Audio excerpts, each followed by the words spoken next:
TKW Muslimah, pahlawan devisa ataukah pembodohan dari pemerintah? Assalamualaikum warahmatullahi wabarakatuh.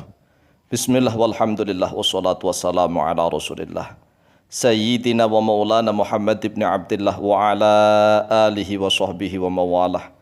Wala hawla wala quwata illa billah, amma ba'd. Saudaraku kaum muslimin wal muslimat rahimakumullah.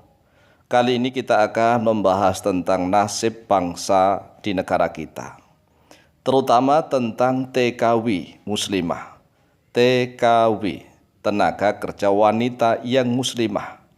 Yang non-muslim tidak kami bahas. Ini kami khusus membahas tentang TKW muslimah, tenaga kerja wanita Indonesia yang muslimah. Apakah memang benar-benar menjadi pahlawan devisa negara, ataukah memang itu pembodohan dari pemerintah?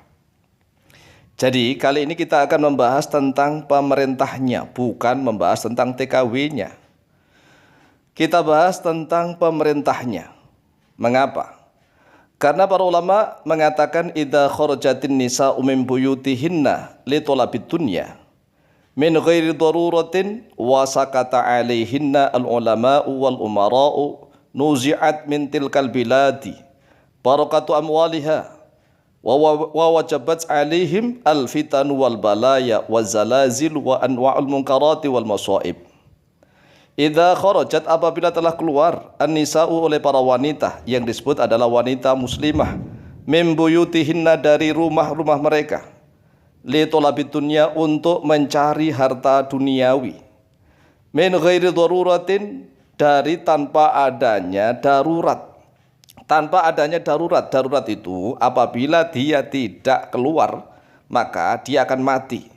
Ini standarnya mati. Kelaparan mati, anak-anaknya akan kelaparan dan mati, standarnya mati.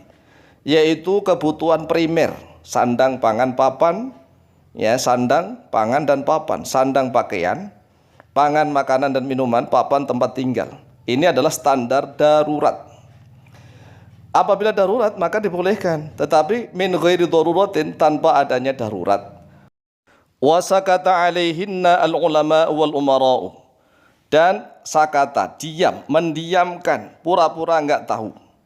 'Alaihinna, atas mereka para wanita, al-ulama'u oleh para ulama, wal umara'u dan oleh para umara, para pemerintah penguasa. Nuzi'at, maka akan dicabut, min tilkal biladi, dari itulah negeri, dari negeri itu, barakatu amwaliha, terhadap keberkahan harta-hartanya bilad. Wa wajabat alaihim, dan wajib menimpa atas mereka penduduk negeri itu, al-fitanu, oleh fitnah-fitnah, wal balaya, dan oleh berbagai macam penderitaan, wazalazilu, dan oleh gonjang-ganjing gempa bumi di mana-mana, wa anwa'ul munkarati wal masaibi, dan oleh berbagai macam kemungkaran dan berbagai macam musibah. Jadi ini masalahnya.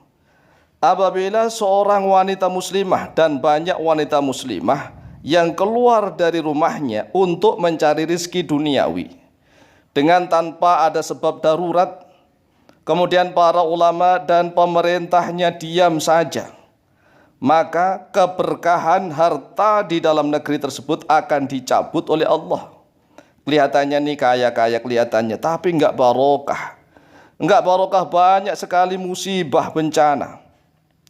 Wa wajabat alaihim al-fitanu, wajib menimpa kepada mereka fitan, fitnah-fitnah, wal balaya, dan balak-balak, penderitaan-penderitaan, wa zalazilu, dan zalazil, gonjang-ganjing gempa bumi, kemudian tanah longsor dan berbagai macam musibah, wa anwa'ul munkarati wal masaibi.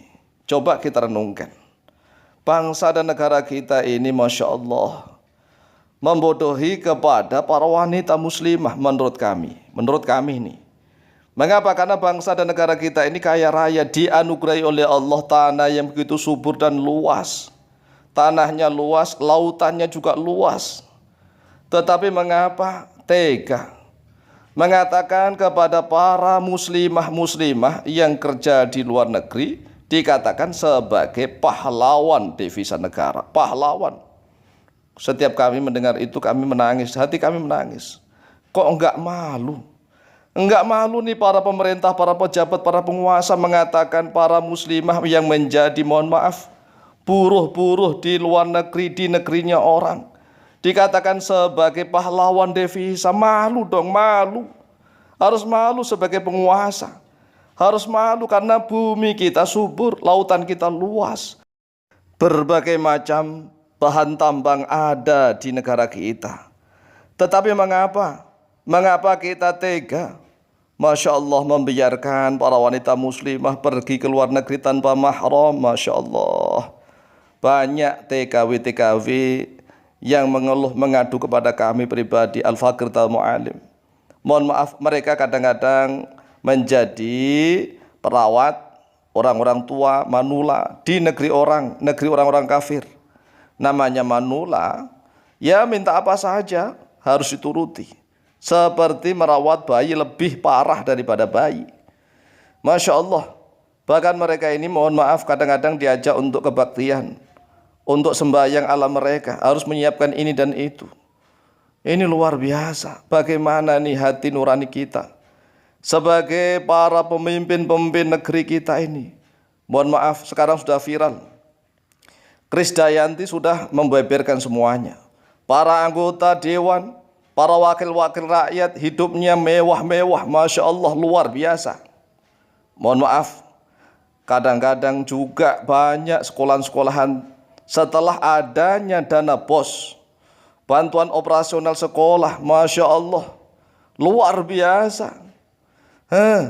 Kadang-kadang ini kejujuran sulit didapatkan di dalam negeri kita ini.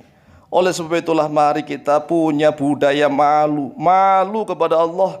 Malu kepada Allah. Wahai para pemimpin, para pejabat, para anggota DPR, MPR RI, dan seluruh para anggota DPRD dan seluruh pemimpin-pemimpin daerah, ayo mari kita malu. Kita ini sebenarnya mampu menjadi negara yang kaya raya dan maju. Mampu. Kalau semua pejabat negeri ini mayoritas orang-orang yang jujur, adil apa adanya. Kita mampu. Bahkan setiap rakyat Indonesia itu mampu memiliki buruh-buruh dari luar negeri. Coba bayangkan, kalau seandainya misalnya masing-masing warga negara kita mampu memiliki buruh-buruh tenaga kerja dari luar negeri, begitu loh. Jangan dibalik, kita mengirimkan TKW-TKW muslimah ke luar negeri, dikatakan sebagai pahlawan devisa negara. Masya Allah, malu dong, malu yang mengatakan begitu. Malu, ini muslimah. Muslimah itu harus dilindungi, dicukupi. Syukur-syukur dicarikan pembantu yang dari luar negeri. Inilah pemikiran yang maju.